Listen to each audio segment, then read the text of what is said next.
Hello everyone! Ayan, good morning po sa inyong lahat and happy Thursday.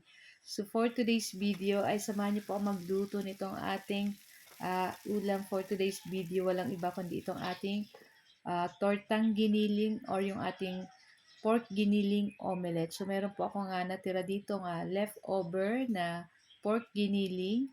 Ayan, so ito yung ating lulutuin. So gagamit syempre tayo dito ng itlog. Ayan. So, meron po tayo diyang 4 na pirasong itlog.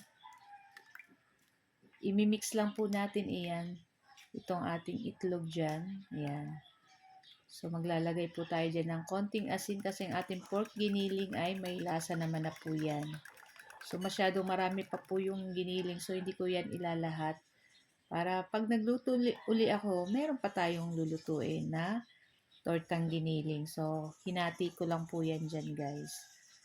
Ayan. So, itong ating pork giniling, ang sangkap nito, guys, ay mayroong green peas, may bell pepper, may corn, may carrot, may patatas. Siyempre, yung ating pork giniling. At pag na-mix na natin lahat yung ating pork giniling dun sa ating itlog, siyempre tayo magpapainit nitong ating kawali at maglalagay tayo ng mantika.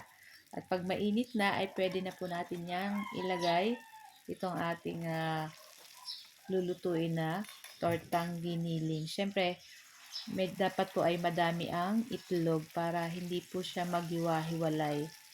Ayan. So, ito pong ating una. Luto na po iyan. Ayan. Ako guys, masarap ito isawsaw sa ketchup or sweet chili sauce. Ayan. So, itong ating lulutuin ay masarap na at healthy pa kasi may pork na siya, may gulay pa siyang kasama.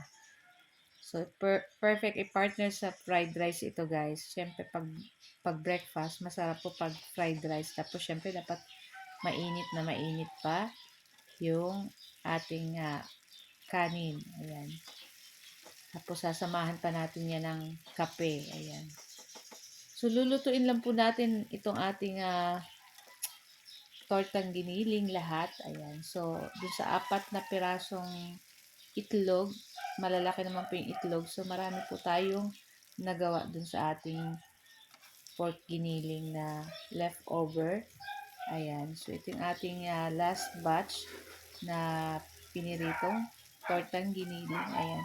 So, medyo igaganyan lang po natin yan para dumikit po at para pag binalik natin ay hindi maghiwalay dun sa ating mga pork giniling. Oh. So, napakadali lang naman po nito. At the same time, ay talagang napakasarap po nito. Kahit hindi po pang agahan, pwede ito kahit tanghalian or sa dinner. Ayan.